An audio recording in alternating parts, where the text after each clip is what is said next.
just activated. Your weekly football fix kicks off now. You can follow the LFC Total Red Football Podcast on X, Facebook, YouTube and TikTok. LFC Total Red Football Podcast with me, Kings, and joining me tonight I've got Kev. We're going to be looking very briefly at the Sunderland game, which was a couple of games ago now. Then we will look back at the FA Cup fourth round game against Brighton, which the Reds won 3-0. We will look at the draw, and we will look ahead to this weekend's resumption of the Premier League when the Reds travel down to the City Ground to play Nottingham Forest. But first off, welcome to the show, Kev. How are you? All good, mate. All good. Enjoying the Winter Olympics. How are you? Yeah, I too am enjoying the Winter Olympics. It's sometimes a welcome distraction, just sitting watching other people, do their stuff, and having some good results for GB, and then some not so good results as well when things go a bit wrong. Yeah, all good, mate. As I said, first off, we're going to quickly look back at the Sunderland game, which I know was a bit of an age now in footballing terms, but the lads won 1-0. A game that was won by a header from Virgil van Djik, and another clean sheet. Does it seem, after that game, and of course we'll talk about the Brighton game coming up, but that was a clean sheet as well. Do you feel like the lads have turned a corner a little bit now? Because Sunderland, to be fair to them, hadn't been beaten all season, so they're the first team to beat Sunderland, which I'm not bragging that up as if they've beaten Barcelona, but the team were full of confidence, Sunderland, because they hadn't lost so far, and Liverpool go there clean sheet at least as well. So it was a decent result overall.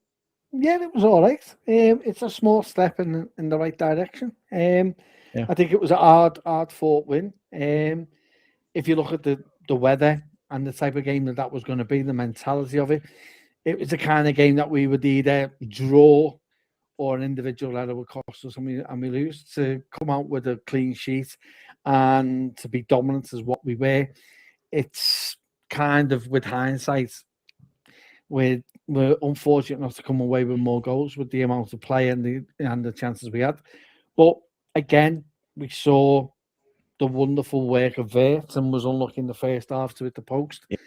Esekite ran his heart off and was absolutely flabbergasted. It was absolutely knackered at the end of the game, and that's due to either the weather, the physicality of the game, and he put a lot into it. He was unfortunate not to score. He should have scored a few of the chances that he had.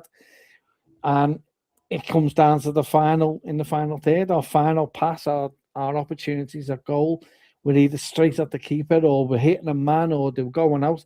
So to score the way we did, and to score from a set piece, it was nice. It was nice to see. What's that? 3 goals out of 7,000 corners or something stupid like that.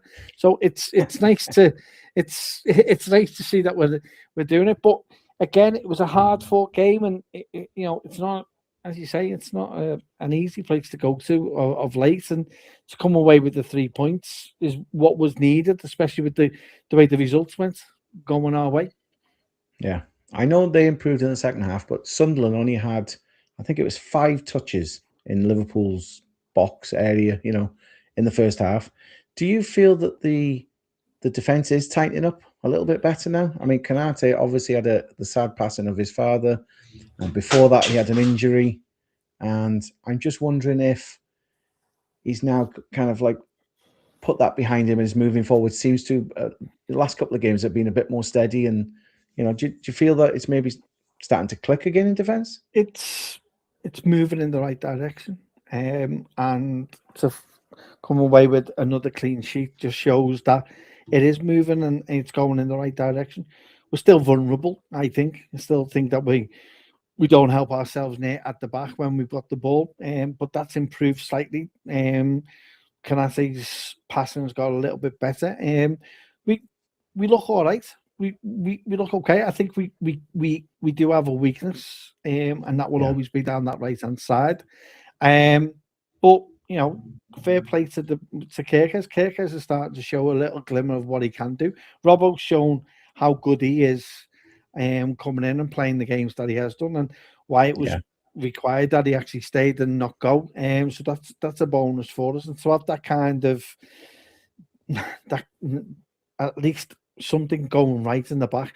The fact that we've got 7 players that since the start of the season have played right back since Trent's gone just shows you how hard and difficult it's been to find someone to set that down as their own one, with either ailments or the fact that suspensions, or and we're still playing players out of position in that place where I don't want to see. And until that resolution has come to the fold, then we'll always have those. We'll always see the Curtis, or we'll see a Szoboszlai playing there in the time being. But it's going well. You can't ask for more. The players are doing what they can. Can I say he's stepped up in the last couple of games?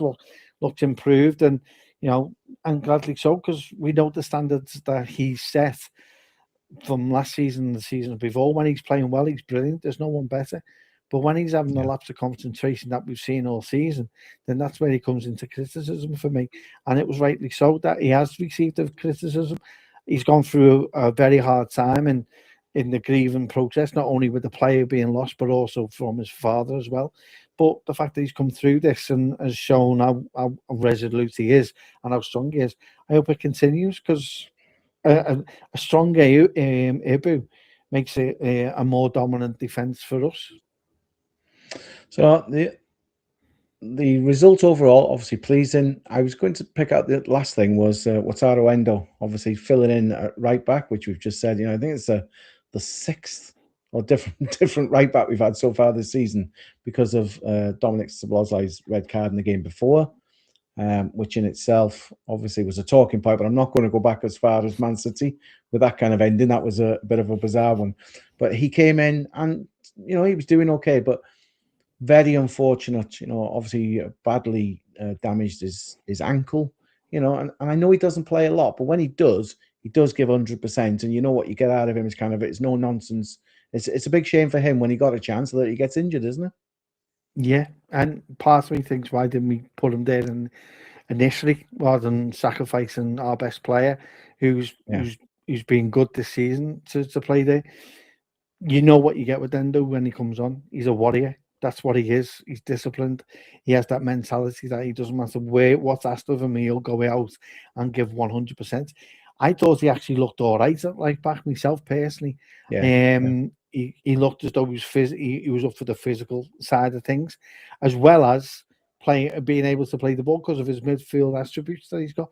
So it was sad for him. It shows the demeanor of the man and the humbleness of him. Is that even when he was in adversity and his leg was unwilling to stand on, he's still standing there for that corner instead of going off the pitch. Yeah. So that's credit to him. He's probably done more damage than he should have done by doing that. But he's a credit to this team, and you need those kind of squad players. We can't have a squad built on just prolific world-class players. You need those arduous people that go under the radar and do all the dirty work for you, and he's one of them that can do that for you at any point, at any time. So it's a shame that he hasn't been utilised as much as what he has, but it's credit to him. He's a fabulous disciplined player, and when he comes on, he gives it 100 and a million%. And it's a shame that he's had an injury. But it shows this season that, we went through a lot of last season where we were fortunate with certain injuries at certain times. This season has just decimated us at times, and it's shown that. And that right back position has shown that, whoever plays there's an ailment, not too far down the line. Yeah. Like I say, clean sheet, got the points. Happy days with that. Like and subscribe to the LFC Total Red Football Podcast on YouTube. Move on to Saturday, late evening. I'm not a lover of the Saturday night 8 o'clock time slot for football, whether you're home or away. I mean, for someone who goes regular to Anfield, it's just, I don't know. We've got used to Monday night football and Sunday afternoons, etc. But it is a bit of a pain in the ass, to be honest, at 8 o'clock on a Saturday night when, you could be off doing other things. Could be out clubbing or whatever. It doesn't matter. But maybe I'm a bit old for that now, but you know what I mean. But that's when they picked it on the TV. And it was against Brighton and Hove Albion in the FA Cup. Like I say, the 4th round, a 3-0 win. And the lads did really well, to be fair. Another clean sheet. Curtis Jones back in the starting lineup after, 5 or 6 games where he hasn't really had much of a sniff. Now, there was rumours out there that he's had a bit of a fallout with Arne Slot. We don't know. It's all of a sudden he's back. So it's like, okay, and he scored. Can't do no more than that, from the lad. Second half, obviously, Dominik Szoboszlai back after his 1-game ban and more Salah penalty. Did you go to the game? What was your thoughts on it? I did. Obviously, broadcasters don't think that Liverpool and Brighton celebrate Valentine's Day or have anyone to celebrate with. It's ridiculous, and don't get me started on that. It's just predicaments that you get with broadcasters, and they'll say, "Well, it's all been agreed by the teams at the start of the season." Well, yeah. The problem with us is one of those teams that everyone wants to watch, regardless. So we'll always get picked for telly, and it won't be beneficial to the fans. Sadly, I think a 3:00 game would have been ideal for everyone, regardless, because you're damned if you're a Brighton fan, because if you're either leaving early and getting home a little bit earlier, or you're leaving at a decent time but getting home late, and that's what's happened to them. So there was they weren't getting back to about 3-4 o'clock in the morning. So, but I was there. There's only one bird I spent Valentine's Day with. That's the Mighty Reds. So it was. Hope my missus isn't listening. But it's it was. Look, it was an FA Cup game. I expected them to make changes. We made it. I was hoping Rio would have started myself personally. Yeah. I would have started him. And then, but credit the team, done well. We came through the game and unscathed, no injuries to be reporting of, and we got the 3 points. And 3 points, we go through to the next round. And at the end of the day, you look at we played well at times. They had a few opportunities that I'm surprised they didn't start Welbeck. Myself personally, I thought Welbeck would have. Yeah, but I don't know whether. Yeah.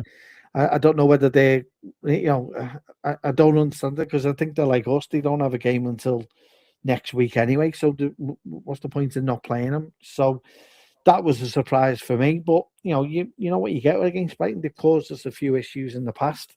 But credit to the players, and the second goal just shows that there is a bit of identity still in the team with the one-touch football. And it was nice to see the pass from Virgil to Gakpo, who then plays it inside, who then plays it to Mo, and then Mo's little one-touch. And there's no one else you want at the moment who's coming on the end of that other than Szoboszlai with his finish. So it was great for everyone. And again, we go through clean sheet, benefits everyone. Everyone's happy. Defense is happy. Curtis is back in love with the team, and Valentine's night he goes away and scores a great goal. To be honest, and it was it's starting to click and say, and Kirkhead's with the assist. So there's a lot to look at, and be you can see glimmers of where this team's going when it gets it right. It's just a shame there's been too many of the unfortunate individual errors that have cost us in certain games this season. But no, credit to the lads. We go through to the next round, and Wolverhampton, isn't it, away? So, it is Wolves away, which we'll talk about just in a minute. The thing with Curtis, again, playing it right back, yet another starter there. I think Slot has learnt from last year. Obviously, going out to Plymouth was a little bit humiliating. I know at the end of the day, they were chasing down the league title, and it is vastly different this year because of the drop-off they've had after the first 5 games doing really well, and it's all well documented that, we haven't had the best of seasons. Things have changed dramatically in that period. And now we're starting to kind of rebuild and get going a bit. And some of the players we talked about, like last week, Wirtz, Ekitike is still doing pretty good, to be fair. Wirtz is starting to come into the games more. Salah seems to be more settled, from my point of view anyway. But I think he's learned from the Plymouth game. It was a bit humiliating last year, so it was a stronger side. And I think they showed that they're taking this competition serious this year, because that's probably a realistic bit of silverware they could still win, isn't it? I've said to people in work, and I may have put it in our WhatsApp group, I think I see us more as a cup tie, a cup team than the way we are, but too inconsistent for league. So ironically, I think our best chance of winning anything would be the Champions League. And that's mainly because of the way the style of play that people play. There's none of this low block or as much of it, or long balls in, or set pieces to deal with. Yeah. And you can tell that apart from the PSV game, everyone's played to a style of play that is more beneficial to what we want for teams to play against. Now, whether that continues in the latter stages, we'll have to wait and see. But I think we've got more chance of that. I'll be honest, an FA Cup's not going to keep him in a job for me personally. I think he's got I think he's got a bit of leeway with this. Even if he went out Brighton, or if he goes out to the next round, that's not going to determine if he keeps his job or not. It's where he finishes in the league, and how far he gets in the Champions League is what he'll be assessed on. So it's a win-win. It's a loose rubber that he can actually play to what he wants. I thought it was ideal for us last season not to play our strongest side against Plymouth, because we should have a sufficient squad to deal with that capability of team. Now, it doesn't have when Gomez goes off early, but it didn't bother me that we went out of the cup as early as what we did, especially when we go on and win the league. So that didn't bother me at all. I think anyone who wants a domestic run, yeah, it's great. But we've only won since 2003 FA Cups. So we're not a team historically built to be winning the FA Cup, especially this side of the century. So when you look at the stats, this team has never really taken it seriously. And when it has, it seems to go a little bit further than usual. But it's another win. He gets through. People may say, well, it helps the team, and it's benefiting the team at the minute, because I think everyone's starting to settle down. I think everyone's starting to adapt to the league. You got Vert, who's looking stronger and healthier and looks more confident when he gets the ball in the positions that he wants. So when he's running deep and getting it and running off, you can see the confidence with it. The link-up play he's got with Etikite as well. Kirk has started to settle down more, and he's starting to understand his position a little bit better. And you're starting to see consistent performances. That being said, we still have a big hole and a big gap at right back, which is just getting filled in with polyfiller week in, week out, and tape putting over it. And when we remove the band-aid at the end of the season, it's not going to look well. But at the end of the day, that we've got to find a way around it, and we can't do nothing about it now till the summer. So hopefully we get players back for that position, and in the meantime we're going to have to make do with Curtis playing out there. It's a shame that Endo, as we said, with his injury, but if he's out for the rest of the season, then it will be a midfielder that will be playing there, because I don't see how Ramsey plays now.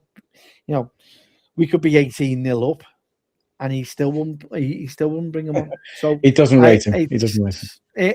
I don't know whether he rates him. I just think, look, we don't know what goes on in training. I'm basing what I've seen over a 45-minute period or 90 minutes in total, if that. So and what I've seen, I haven't seen anything that made me reach for the oxygen tank as much as what I did when Costas used to play left back.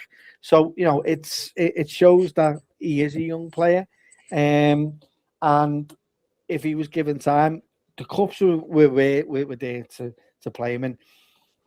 The flip side of that is that Slot will say, well, I've got to go. It's a Premier League team, so I've got to go with me strongest. So there's always a flip side to it. It's subjective. I look at it and deem that I want a right back at right back. Whether he's young or not, I think we've got enough in the team who are mature enough and leadership-wise to bring that player through, even if it's for 20 minutes. At the end of a Premier League game, it gets his foot in and gets him used to it.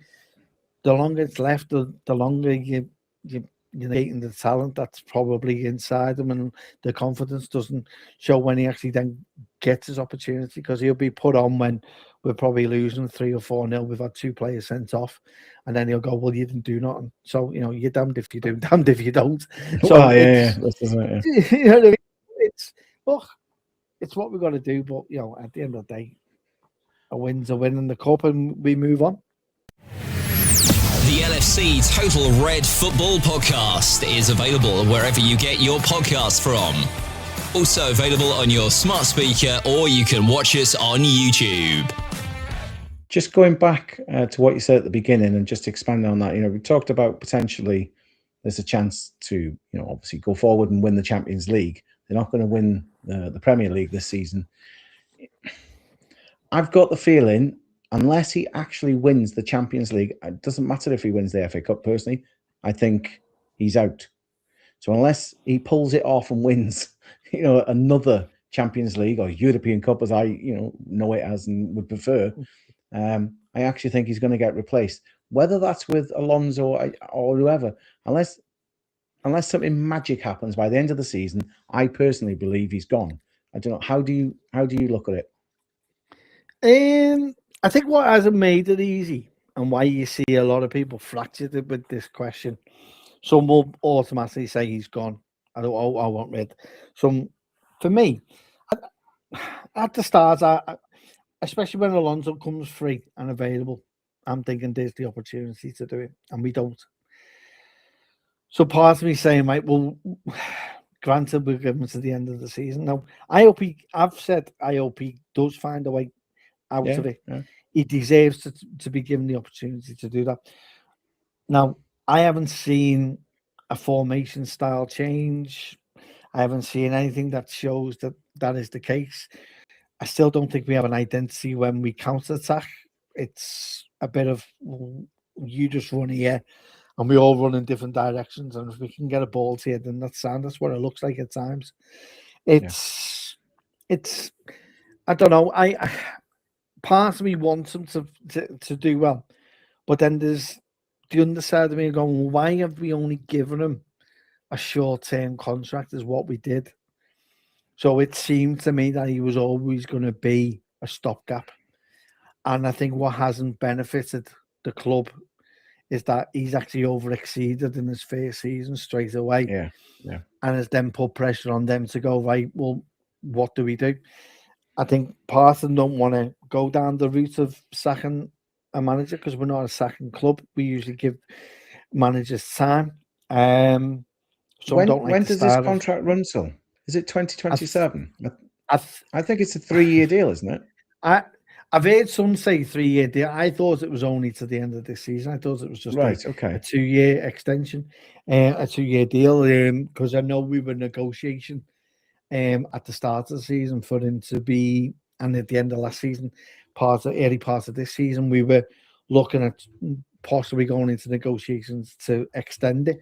So I don't know which it is, to be honest, Kings, but I think what's changed and what will change is who's going to be available at the end of the season. Now you've got Alonso, which comes without any Real Madrid dark cloud over him, because he's already done that and they don't want him whatsoever, because he's more of a coach and not a man manager. There's rumours and potential of Luis Enrique, because he's not signing a contract with PSG.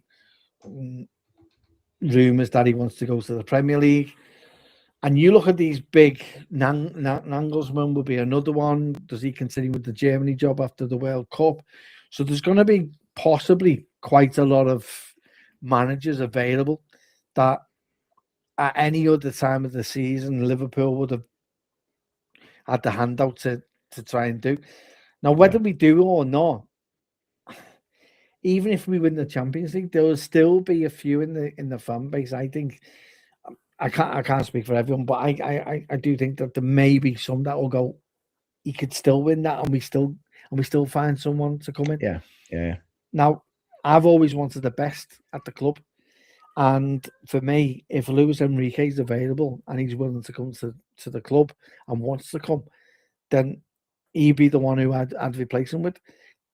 that's not ideal for others, because others will. And this is the thing: there's not one person that would want anyone outstanding other than the other.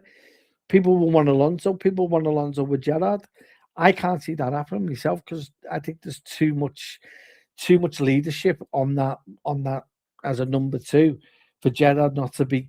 It'll be like Houllier and Evans when they were at the club together. It wouldn't work. And so for me personally, I do hope it works, but I'm talking against myself as well, because there's part of me that would like to see how Enrique would do with this team, because I think he's fit as well, and the way his style of football would suit the way we play. Alonso brings another dimension to it that you think, well, you look at what he's done at Leverkusen, look where his interaction with Vert and Frimpong. Does that mean then we have a formation that he can actually adapt and get this team to play that's versatile with the players that we've now got? You know, meaning we go 3 at the back, maybe 5 at the back, who knows? But it's sad that he's had the season before and not had this season before, if you know what I mean. It's as though he's got the 2 seasons mixed up, and he's won the league, and now we're now in, you know, where we are now. It's, you know, in transition, but we didn't think we would be in this position with all the megastars that we bought. But it just shows that what's happened, and I don't think he's helped himself at times this season. If we're personally truthful with his formation and how he's adapted and how he's tried to bring this team and squad together, it hasn't helped with the fact that we sign Isaac at the end of the window, and I think a lot of us now will be saying, should we not have brought a like-for-like winger for what we lost with Diaz? So, you know, there's things with hindsight that we can look at, but he's got till the end of the season to try and find a way of getting this team to a winning mentality and win a trophy, whether that's an FA Cup, whether that is a Champions League. I hope it is the Champions League, because that's the only competition I'd like us to win every season. Yeah. But who knows? It'll be mad if we do what Chelsea did with Di Matteo and he wins the Champions League and we then sack him. But that's the way football is at the minute. And I wouldn't be surprised if conversations have already taken place. I think you'd be naive to think that they haven't. So, you know, there'll be a plan B and a plan C on that table if we do depart ways. I hope we don't, though. But I don't think it will. I don't think he lose credit or credibility if he does get the sack. I think there'll be many of a team out there that would want him. But we'll see. But I hope he tries and finds a way. What do you think? What's your thoughts on the Kings? Because it's all very well me giving mine, but when I said at the beginning that I think he'll go, I'll put out there straight away. I'm not advocating for him to lose his job. Nope. That's not what it's about. You know, I just think that's what will happen. Especially if it's underwhelming. You know, if they finish 5th after winning the league last year and maybe scrape, if the coefficient points work out, maybe scrape into the Champions League.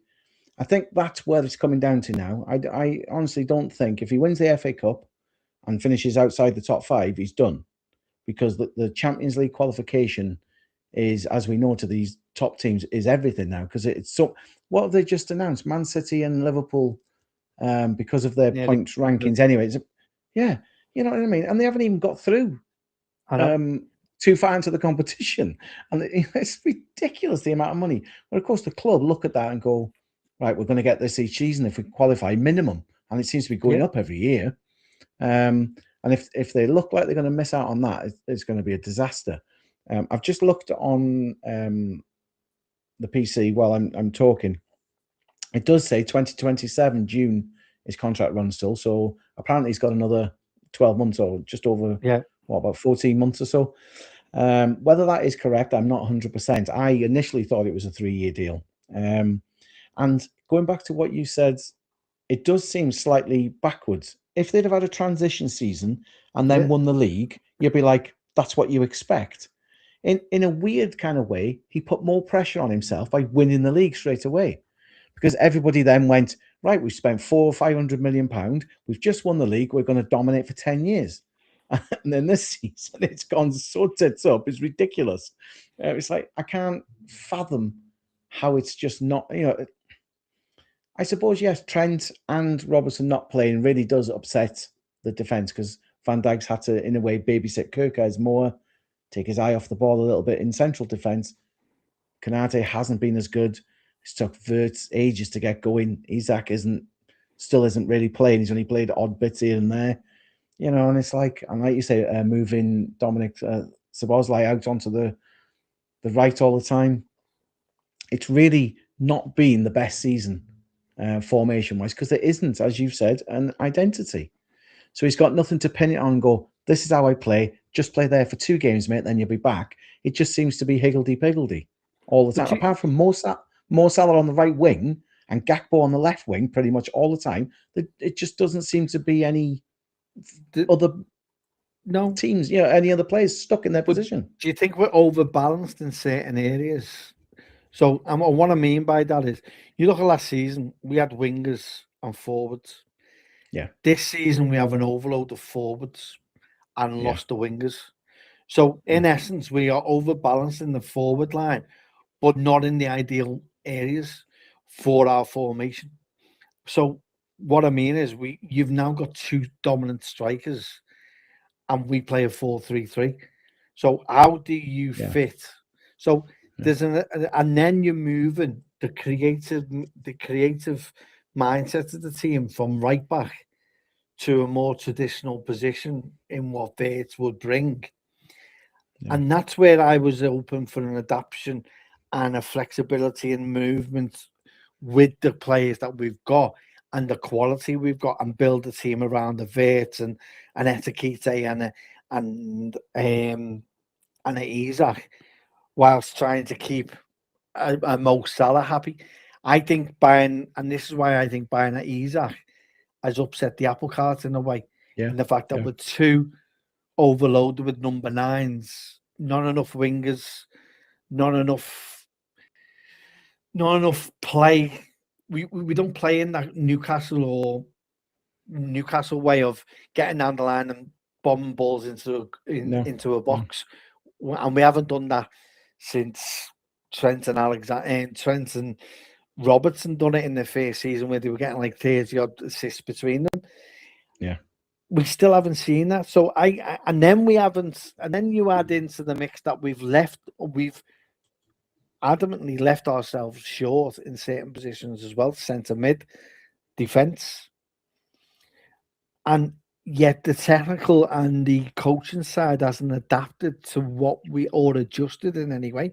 Do you think that sounds right? Do you think there is an overbalance, or do you think there is he should have adapted more? Because that's what I put on Slot, in the fact that, fair enough, you can cry and whinge that teams are playing a low block, but you've got the infrastructure there to adapt, and he hasn't adapted as much as what I thought he would do.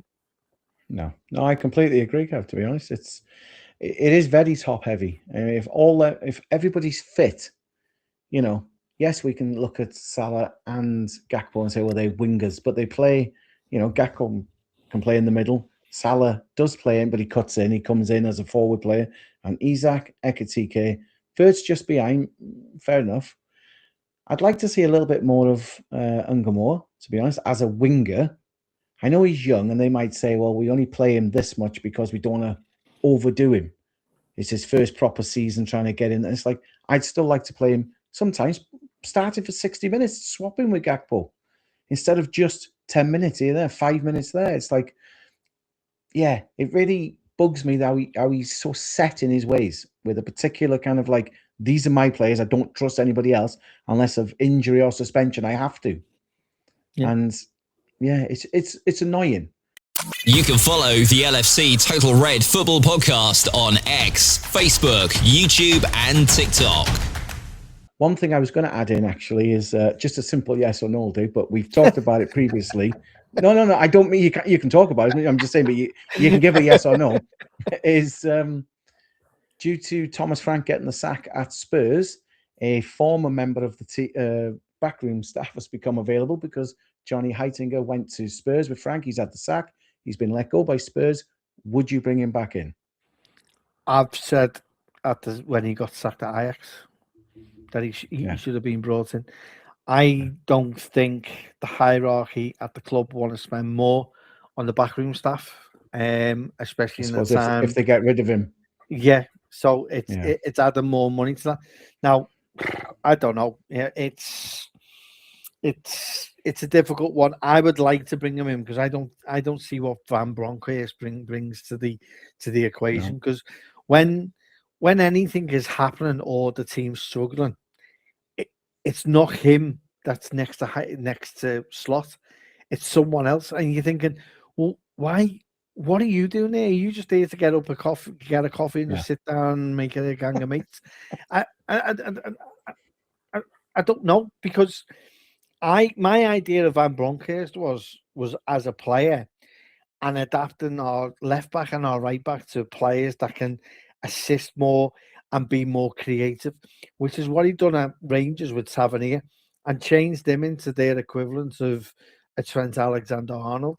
He's done it at Ajax with other players. I can't remember off the top of my head, but I thought he was going to bring that to our left back and our right back, more so his left back, because that's predominantly where he played. But we haven't seen any of this. I haven't seen any glimmers of what he actually brings, apart from sitting there and looking happy as though, like, I've just won the lottery and I've just been given this as a. But I don't know. I would have brought him in. I think Heitinger was the buffer that the players needed between the brutality of what Slot can be with the way he talks and that brutalness that certain Dutch people do have. It sounds brutal, but they don't mean it to be intentional to be like that. So it sounds more brutal than it needs to be. Yeah. Whereas Heitinger is more of a buffer and will be able to give the man management a little bit better than what Slot could do and make it a little bit, dilute what the roughness of it. And he is technically very good by all accounts. Why he hasn't been brought in, I can only assume, and it is only assume. I don't really want to assume, but you can't put one. There'll be a reason why we haven't brought him in. And for whatever reason, we've decided not to. And I just think that's because if they bring him in, and like you say, he does go, they've got to pay him out because he's not going to stay with the new manager. And if they brought him in and said, come in till the end of the season, that looks a bit ominous then, that they've got no trust after that of Slot being there. So in a way, they're damned if they do or they don't, to be honest with him. But if you like it, you just walked out of a job after 33 days. So, what's the difference there? If he's in England and he's willing to, I would, because it shows that... Is he willing to come back? He might say, I don't want to now because Van Bronckhorst is there.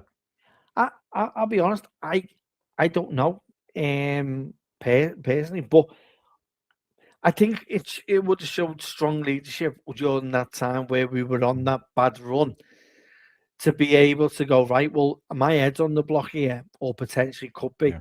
So I need to make changes to adapt to that. So you're first on that block, and then bring them back.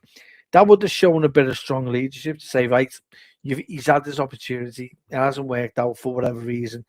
What I wanted to do, it's more suited the way John when he was here, so that's why I brought him back. I don't know what it is. He may see it as a sign of weakness to go back on himself. I don't know. I think it was. I think he had to show he was doing something because he hasn't shown it with a formation change whatsoever. Those formation changes have been forced on him in certain ways.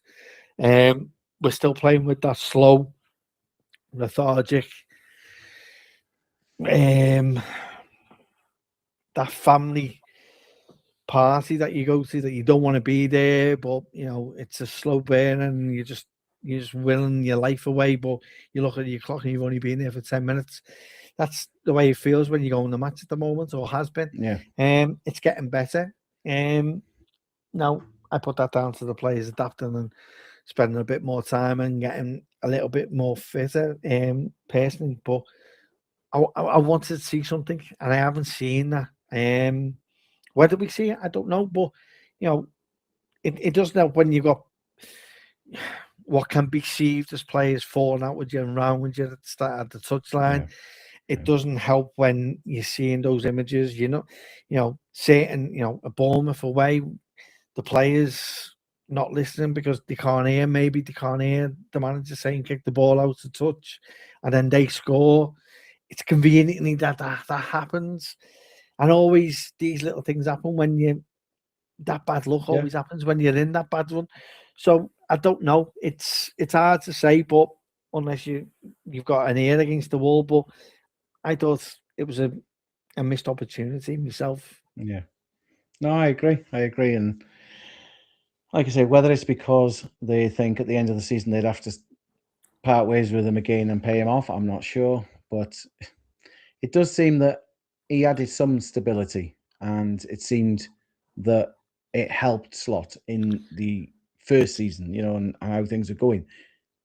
The way it is now, well, it's been a bit hit and miss. They do seem to have turned a little bit of a corner, and maybe that's why they haven't pulled the trigger and said, right, we're going to bring him back, kind of thing. But we'll have to wait and see. Look, he's I'll be honest, it's not all negative. It's negative to watch at certain times, and it was a little bit lethargic at the weekend still. And we still have that about us where we all start. We haven't played a full 90 minutes at full pelt. We've either had one good half or in the first half or a good half in the second.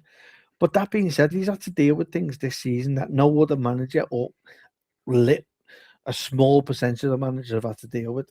And that contributes to the issue that we've got. This is more than just a one simple solution is the answer.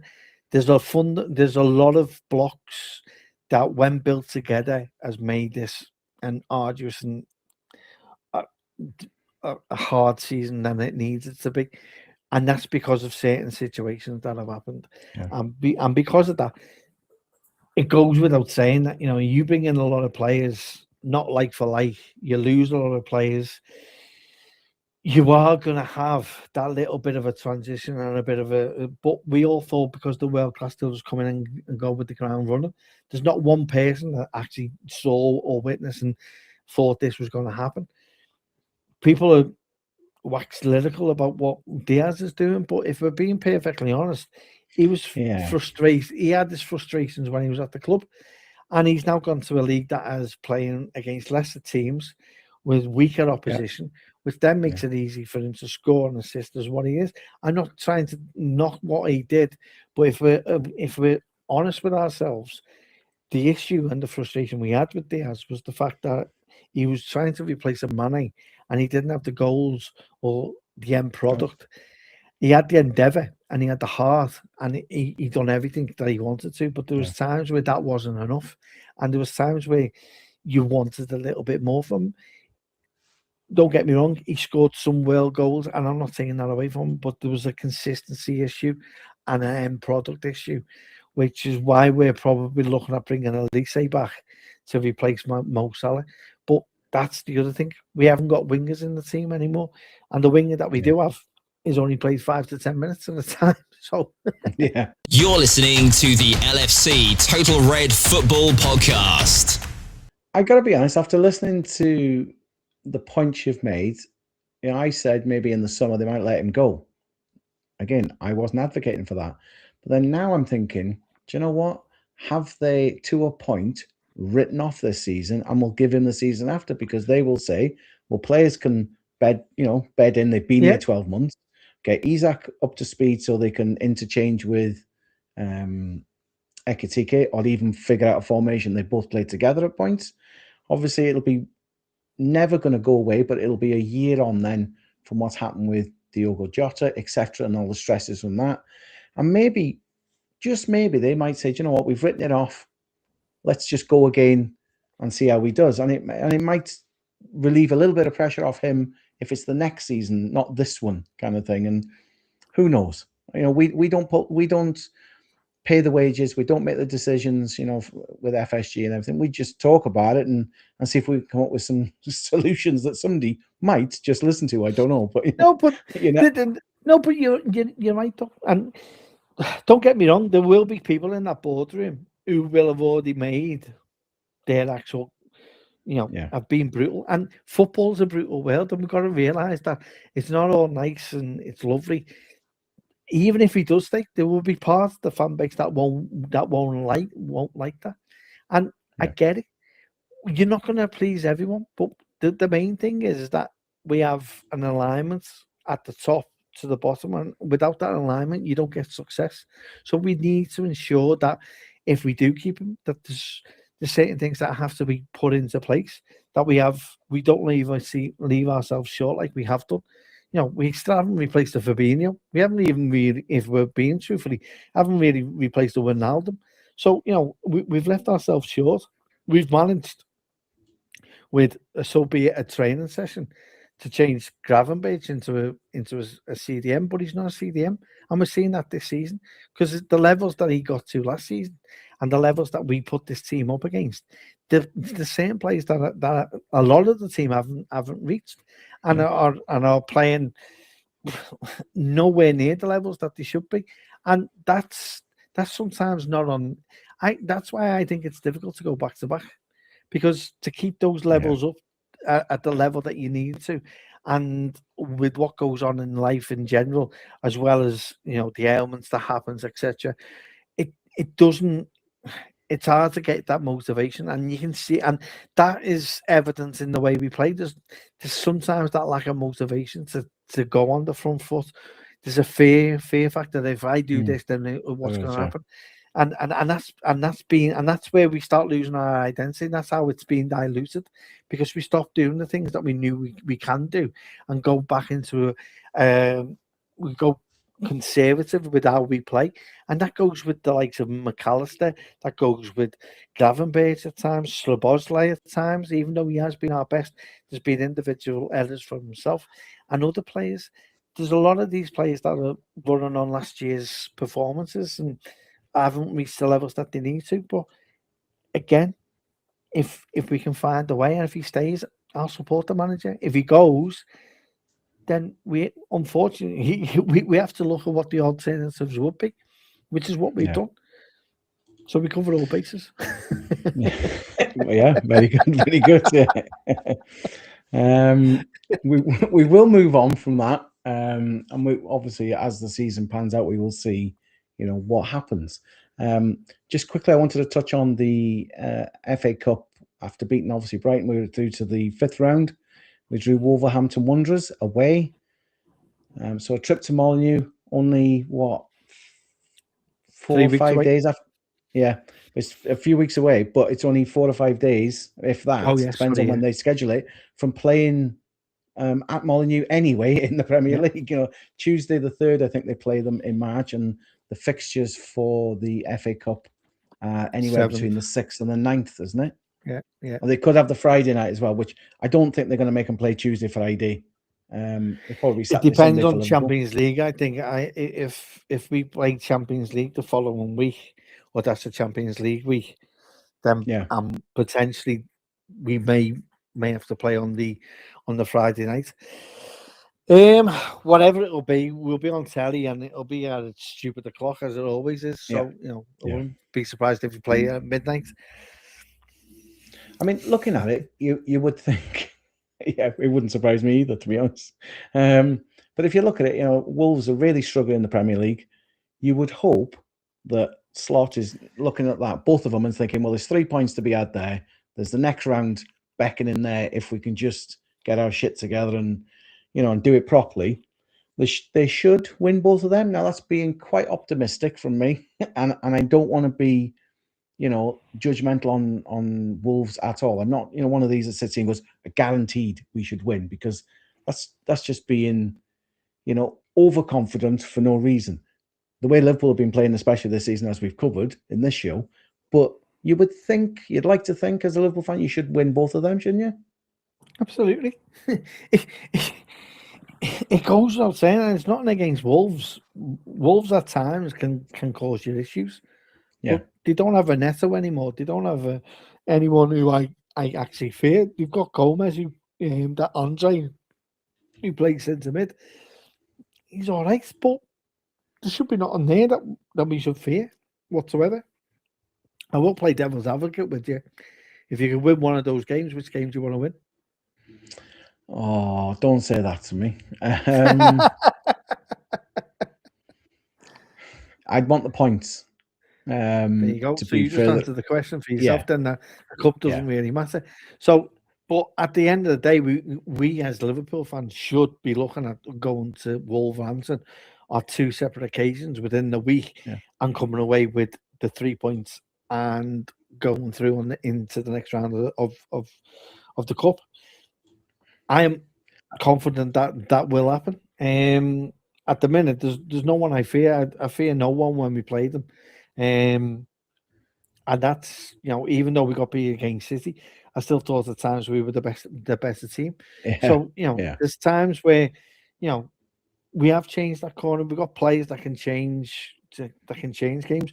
What won't help us is if we've got injuries going into either or suspensions going into either one of those games, which then adds into the mix of what Wolves will want and their expectations. Depending on who we get in the Champions League, if we've got a Champions League game the following after, do we have a focus on that as well? You could be looking at Isak coming back for either one of those 2 games as well. Who knows? Yeah. So there's positives within playing those 2 games, and I don't have any fear of playing Wolves at any point. We should be coming away with both wins. And if you're not looking like that, then why are we winning the leagues and winning the champion? But we then, fearful of going to Sunderland away and fearful of playing Wolves in 2 games back to back. No, I think they're on 9 points, so they've obviously not got the best comms. Like you said, they've lost some good players. The following week is Champions League. I think it's Tuesday the 11th and the 12th that everybody who got through automatically without the playoffs will be playing. So there is going to be some talk of moving the game. I think it's Thursday or Friday that the TV companies announce their picks of who they want to use. You know what I mean? And I, like you said, Liverpool get picked for quite a lot, so I think it's almost guaranteed they're going to be on. It's just figuring out exactly when it is. Yeah, whichever's the worst date, that's when it'll be. Yeah, it will be, and it probably. I think we won't find out until the Champions League draw has been made. Right. Okay. Because then they'll start figuring out, obviously, the dates to slot in for that as well. And then because they can't say with 100%, right, well, we'll play Liverpool on a Sunday, and then we find out that we're playing away on the Wednesday or something like that.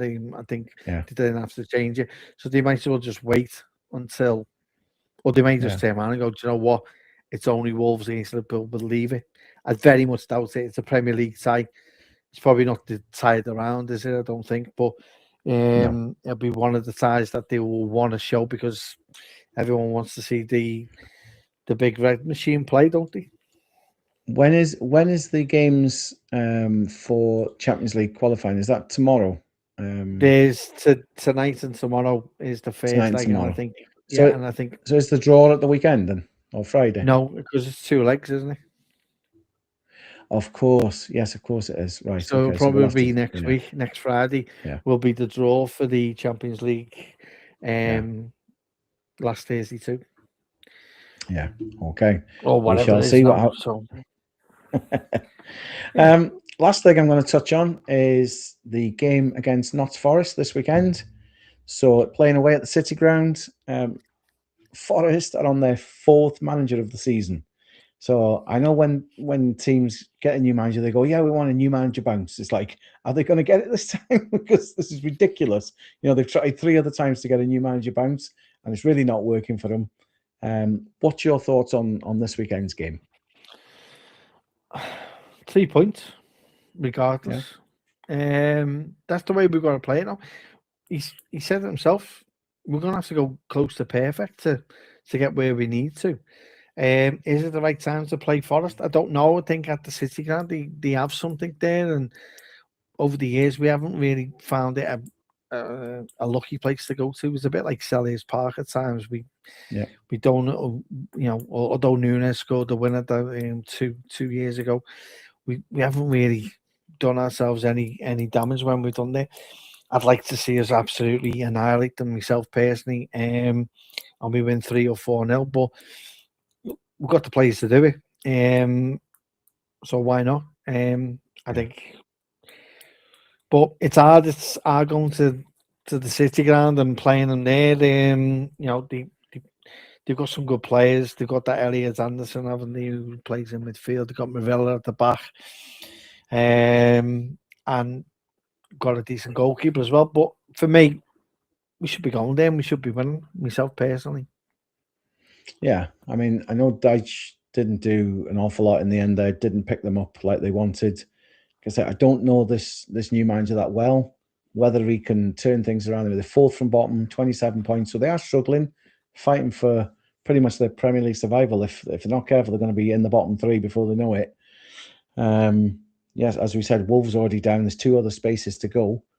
And quite easily, they could be dragged into that. So that's unfortunate on them, but Liverpool need to go there and be clinical. And now the last couple of games with clean sheets, if they can go there and get another game, I'd prefer the clean sheet, but at the end of the day, I'm not bothered if it's 3-1, 3-2, whatever. As long as Liverpool get the points, I'm quite happy then. And I think that would do them good. That's what it should be. I can't say not against Dyche because he brought the team to Anfield and won 3-0. So it's. But that sometimes that's what happens. Some managers do get lucky and fortunate in certain games. That's probably his European Cup he's won. So he'll probably live out on that for a couple of dinners that he'll have. But no, it's Forest. It's going to be difficult. Always has been difficult when we played them over the years. Even go back into the late 70s, early 80s when they were a decent side, winning European Cups. We always had this battle with Forest at those times. And, I can see it being a battle on Sunday as well, especially in the fact that they're near the bottom of the table and fighting for their lives. We've got to be up for the fight though, and if we master the fight, then we win the game. But we've got to be on it from minute one, and not try and ease our way into games, which is what we tend to do. We need to be up for the battle, and if we're up for the battle, then there's no question that we should go on and win the game.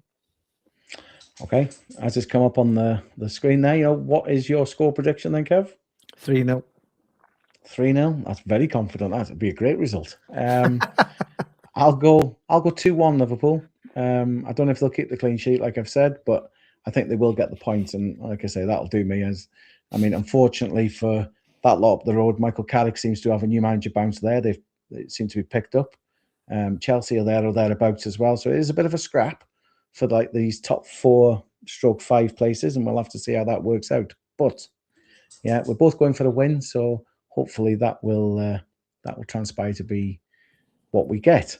Right, we have come to the end of the show. I want to say a massive thanks to Kev for coming on and giving his thoughts on obviously the last few games and the FA Cup draw, and as we've just said, the Nottingham Forest game this weekend. Hopefully what we've chatted about has interested you enough. If it does, please like and subscribe on YouTube. You can watch us on TikTok. You can listen to the audio version on Spotify, Google, Apple, or wherever you get your podcast from. So again, like I say, a like and a subscribe would be massively appreciated. That's it for this week. Like I say, thanks for tuning in. Thanks to Kev for joining us. Thanks for listening. Join us next time for more LFC Total Red Football Podcast.